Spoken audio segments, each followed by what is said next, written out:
And again I say to you, dear one,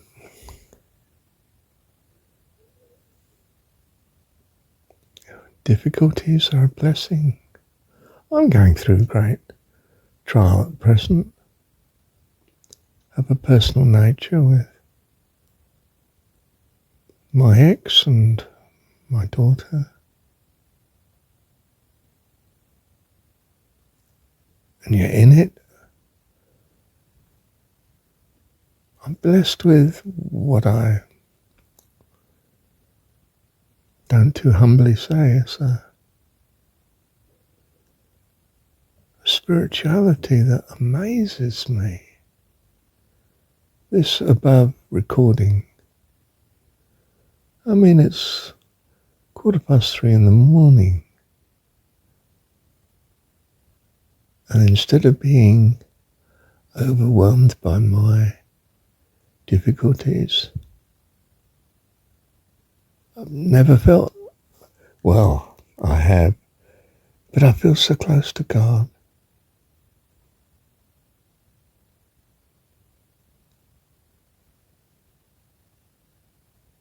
And in my heart, sort of know that this is for you too. I'm not meaning that I'm wishing the difficulties on you, but I'm reminded that the lady concerned, 2 recordings back, 3 recordings back, I'm not sure now,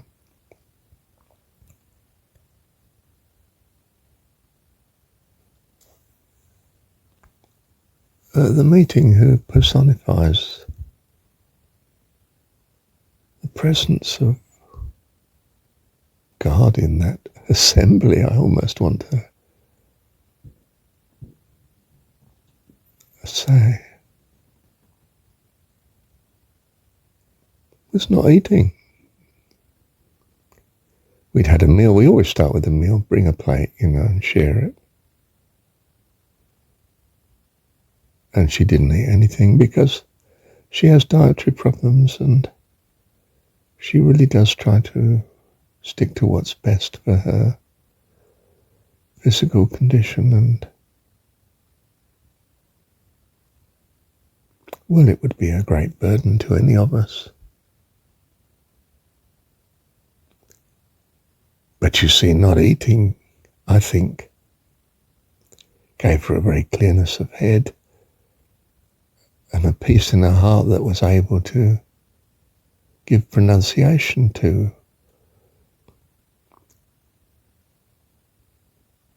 the love and kindness of the group for a couple of members who are in great need at present. In other words, again, although she's got no idea of it in a sense, the love of God was just pouring through her in her speech. She was a mouthpiece for loving kindness and concern. I mean, everything we want in our God, well, as far as I know.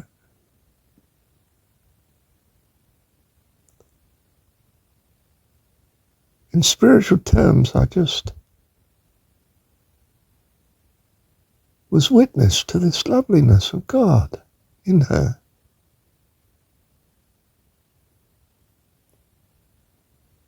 Isn't that amazing? Why was I sensitive to it? Well, because of my great difficulty at present as well. But do you see, as stepping above this, looking at it overall, objectively, dear one,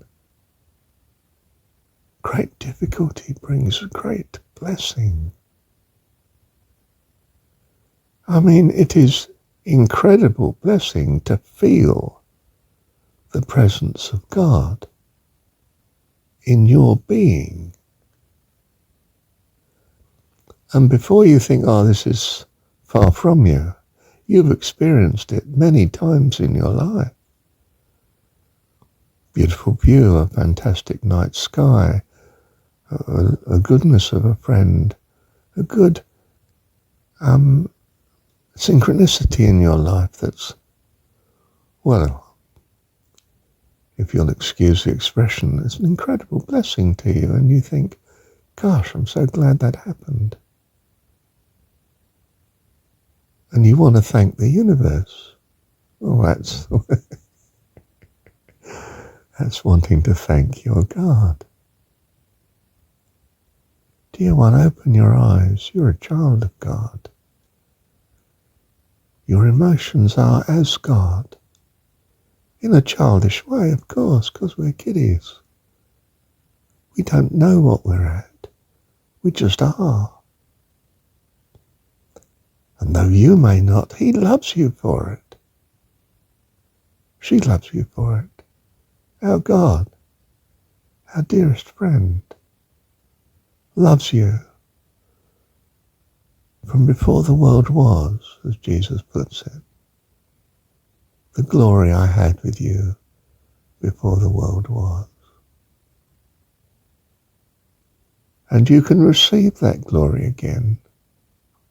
And I don't mean after you're dead, I mean here and now. For he says the kingdom of heaven's at hand. You just have to reach out and take it. How? Oh, I can tell you. Whatsoever's good and lovely, think on these things.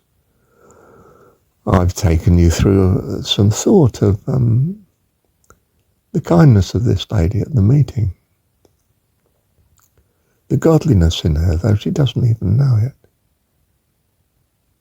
And it touches your heart. That speaks to you of who you are, sweetheart. That loving kindness, when you see it, touches your heart.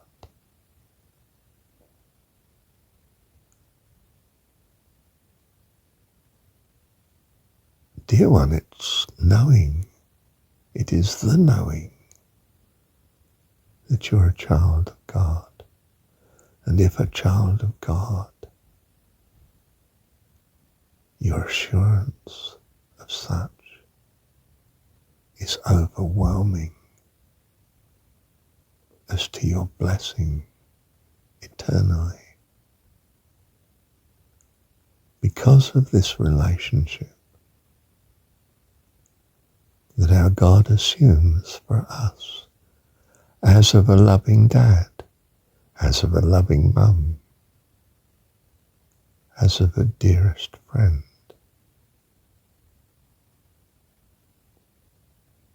That's who he is to you, who you are to him.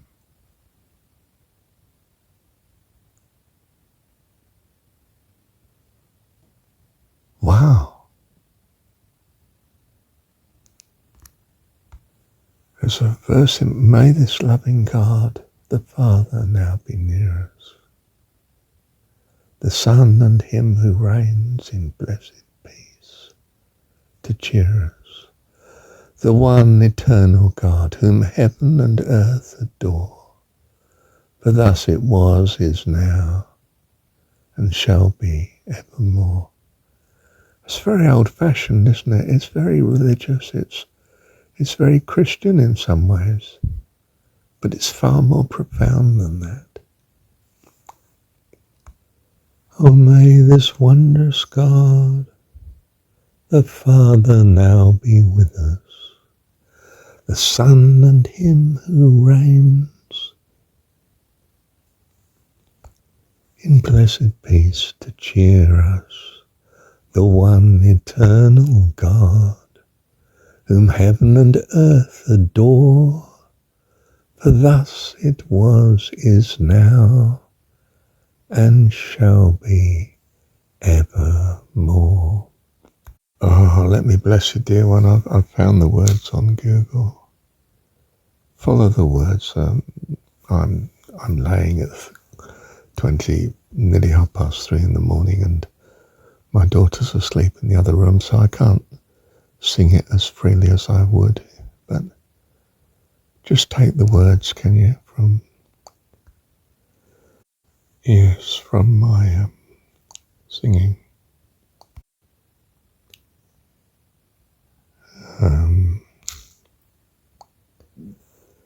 Now thank we all our God with heart and hands and voices, who wondrous things hath shown, done in whom his world rejoices, who from our mother's arms hath blessed us on our way with countless gifts of love, and still is ours today.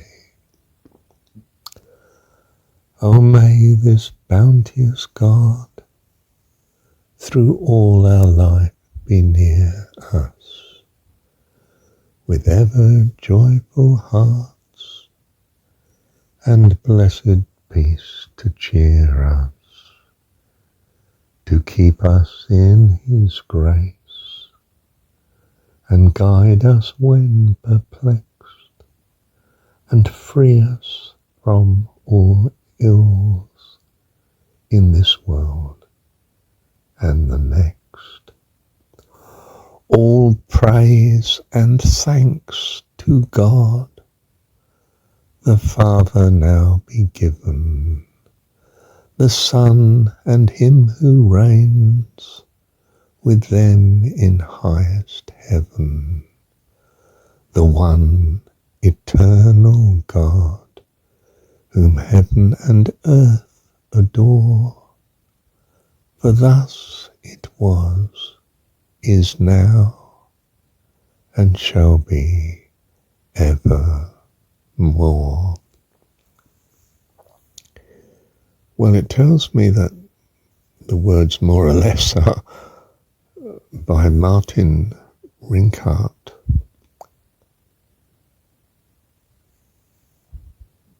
son of George Rinkart Cooper.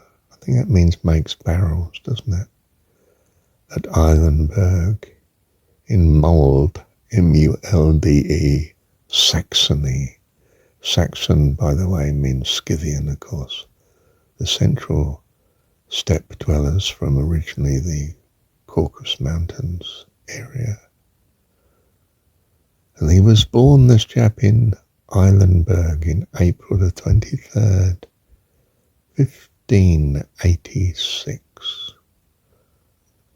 After passing through the Latin school at Eilenberg, he became, in November 1601, a foundation scholar and chorister of the St. Thomas's School at Leipzig.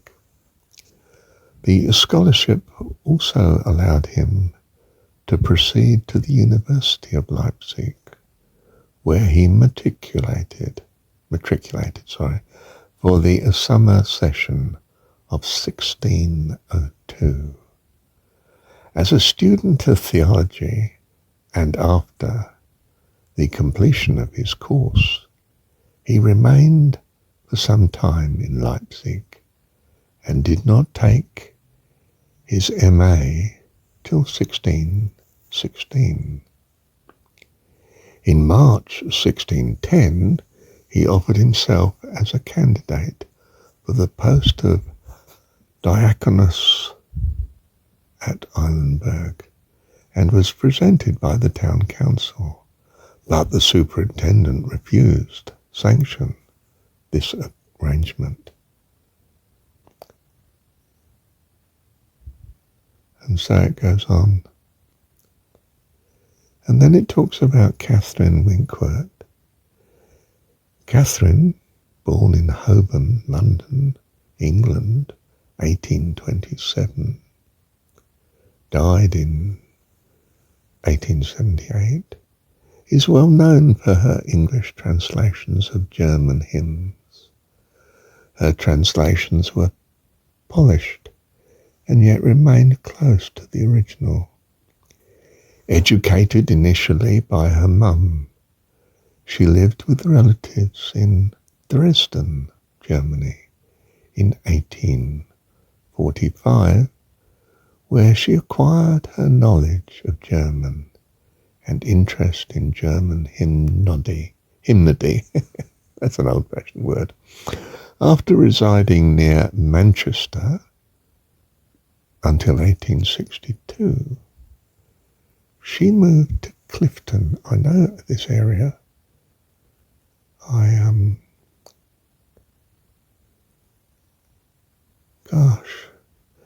Near Bristol, a pioneer in promoting women's rights. Winkworth put much of her energy into the encouragement of higher education for women. She translated a large number of German hymn texts from hymnals owned by a friend, Baron Bunsen. Though often altered, these translations continue to be used. And so it goes on. Let me pause there, dear friend. Isn't there something lovely about all that time back, hundreds of years back,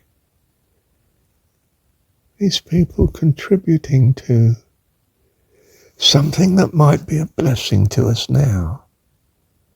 Isn't that just incredibly wonderful? I mean, whether it's a blessing or not, and I think it is, of course, but I mean, isn't that astonishing how we can speak to us down time, hundreds of years, and bring the right words, the right thoughts, rescue, kindness, love into our life 400 years later, 500 years later. What an awesome creation this is, dear one. Our God is an awesome God. More importantly, He loves us, dear one. He loves us, all of us. Whether it's the chap who wrote this hymn, or the lady that translated it, or you or me, who would want to trust or believe anything other than this?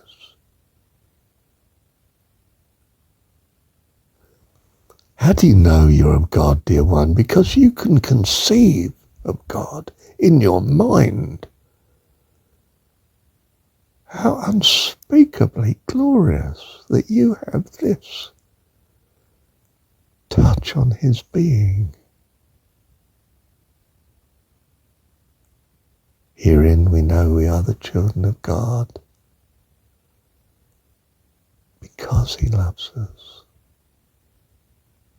And it's this love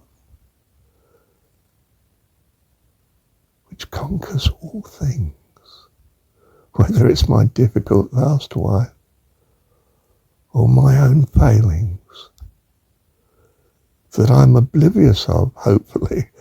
I don't think I'd like to face all my failings at once. But a loving mum does. She just embraces you all in her arms because you're her child. And she's murderous to anyone that would do you harm. For the female of the species is more deadly than the male, said Rudyard Kipling. Thank you, Heavenly